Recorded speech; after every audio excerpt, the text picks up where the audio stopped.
icyaje dore ndi kubona hano ku ruhande hariho n'utundi tuntu turi guturika ubwo ntitwaba ari utwana twacyo ni utwara twacyo biraboneka rwose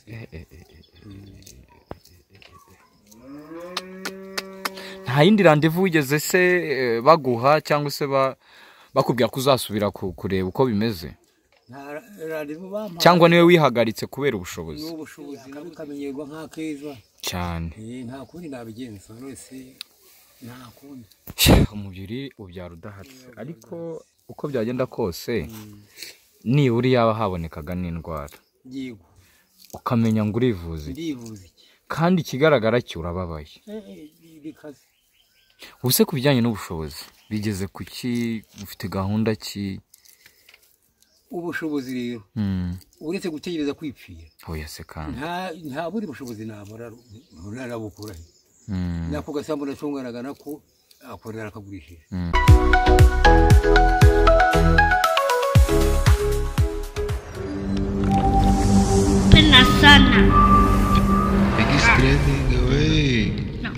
reka mbasuze kandi mbaye ikaze mwebwe mudukunda mudukurikira kuri X20 TV ndetse no kuri Promesse TV show gushima kandi subscribe button ikanda gusabye ikande kugira ngo tujye tubana tuziranye nitwa Promesse witwa ngo iki we muri comment binyandikire iyi nkuru ntisanzwe ebana nanjye byanteye shock kabisa muri kubibona twakiriye umubyeyi natwe uburwayi bwadutunguye ntago tuzi ngo arwayemo iki ariko nimba muri kubibona murebe neza hameze nk'ahantu harimo ikinogo muze tugwaye ikaze murakoze amakuru se nayanga y'uburwayi birumvikana ariko mu buzima busanzwe bimeze neza mu buzima busanzwe ngewe navuga ko nta neza kuko uburwayi bumara igihe kinini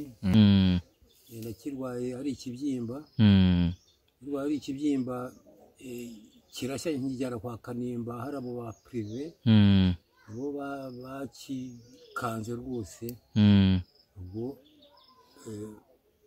ndataha noneho kugira ngo kihokwe nk'ikibyimba ahubwo kigakura kijya imbere noneho bigeze aho ngaho ngi Kanombe ngiye Kanombe ndagenda batangira kugenda bakebaho inyama bapima za indwara mbese ubwo noneho ngewe nkabura igisubizo bigeze aho ngaho ubushobozi bumbana bukeya bumbanye bukeya ndagenda ndicara nicaye hashize iminsi numva ngumya kugera nzamba ngurisha agasambu kanjye bagurishije njya noneho sehashika ngeze sehashika baramvura bamvuye ubushobozi ntabwo bugeze aho ngaho buba burangiye ubwo ndicara abantu barambwira bati rero ubu burwayi bwawe no kujya mu Kinyarwanda mu Kinyarwanda mbona umugiraneza w'umuvuzi wa Kinyarwanda nawe ashyira hake we yakubwiye ko urwayemo iki muzehe nde uwo muntu w'Ikinyarwanda uwo muvuzi w'Ikinyarwanda nta byambwiye nta kintu yakubwiye nawe yakoresheje yagerageje gushakisha ngo arebe nuko ubwo ubu niho ndi ariko urabona ko nta kintu uri mu gutanga n'ubundi ubwo ntegereje kwipfira nta kindi ntegereje oya ntabwo uzapfa kwa muganga se bari bakubwiye ngo iki kwa muganga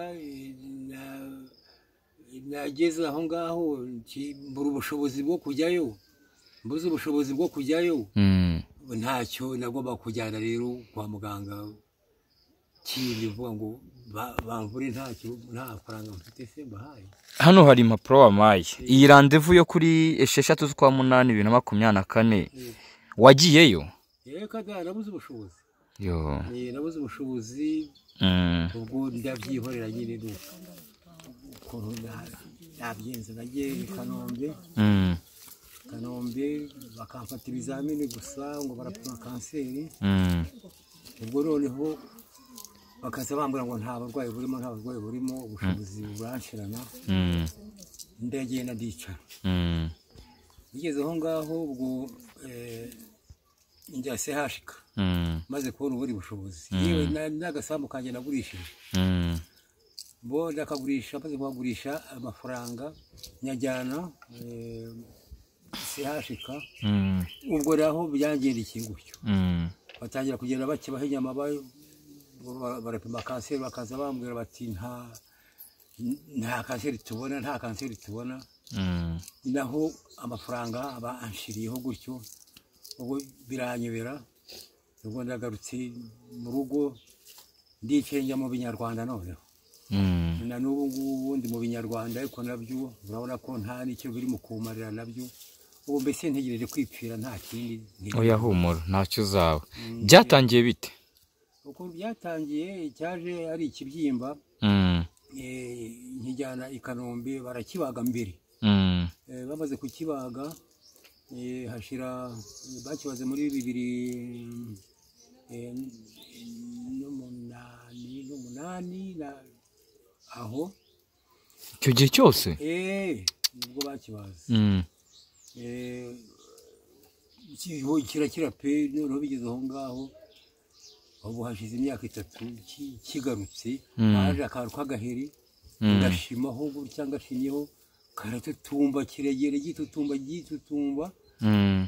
nkijyana kwa Kanimba muri prive ngo bakimennye baragikanda aho kuyago gihokwe nk'ikibyimba ahubwo rero kikura kijya imbere rero kigeze uruhu hasigaye ikinyama gikaruye gutyo gusa nibwo banyohereje i Kanombe ndagenda i Kanombe nibwo bageraga bakibaho izo nyama nyine bajya gupima ngo kanseri bakaza bakangura bati nta kanseri bakongera bagakiba noneho nk'ababwiye se rwose mwambwiye indwara ndwaye bati ntayo turi mu kubona none se baganga murabona ntarwaye koko bati urarwaye turabirira ariko noneho twaguha imiti se tutabona indwara tubura iyo ariyo yego ubwo ni ko ubushobozi bwashiranye nyine bunshiranye ndagera ndicara nicaye ndongera ndikusanya ngurisha agasambu kanjye nkagurishije n'amafaranga njya sehashika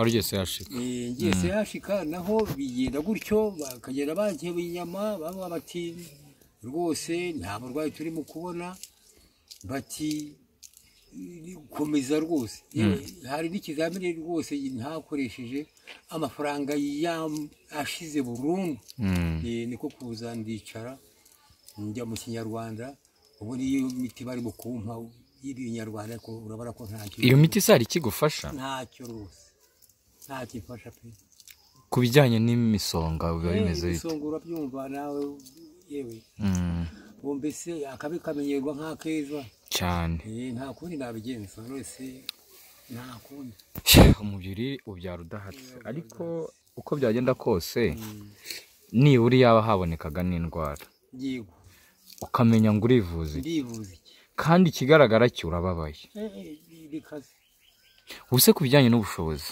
bigeze ku ki ufite gahunda ki ubushobozi rero uretse gutegereza kwipfira oya se kandi nta buri bushobozi nabura narabukura nako gasambu natunganaga nako akorera akagurishije nta bundi bushobozi navuga ngo mfite rwose ntabwo nimba mbyumva neza iki kintu ushaka kukimaranya hafi imyaka 10 ujye ufite gitangiye cyaje dore ndi kubona hano ku ruhande hariho n'utundi tuntu turi guturika ubwo ntitwaba ari utwana twacyo n'utwara twacyo biraboneka rwose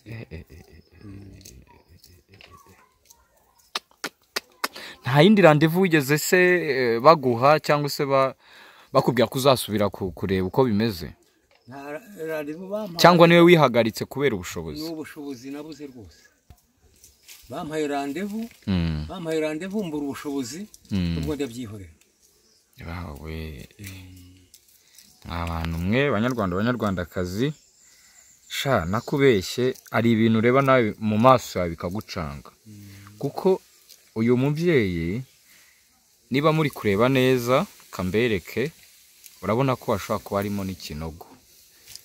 Igira neza itama barebemo, urabona ko hashobora kuba harimo ikinogo kigeramo hariya mo imbere.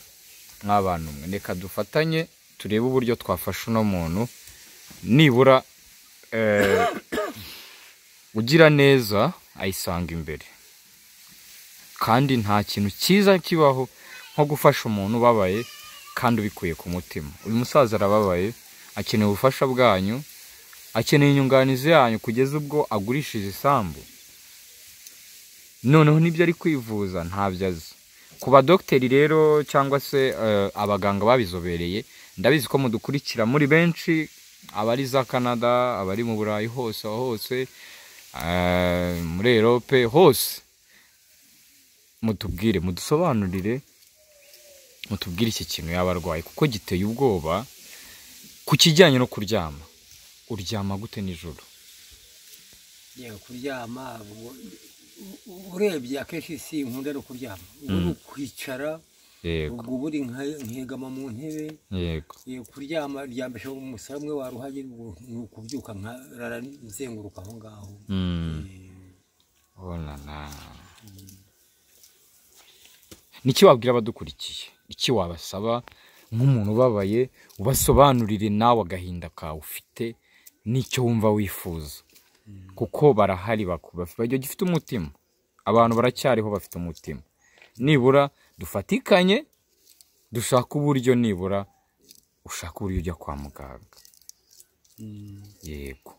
Bose icyo nabwira abafite umutima w'urukundo, rwose babona ko ubuzima buheruka, bamfasha pe, bamfasha rwose, bakareba ukuntu bakorera Imana, kuko ngewe bankoreye ntacyo nabona nabitura, bagakorera Imana rwose, bakampa inkunga nkajya kwivuza. Ibipapuro byo kwa muganga ufite hano baguhaye?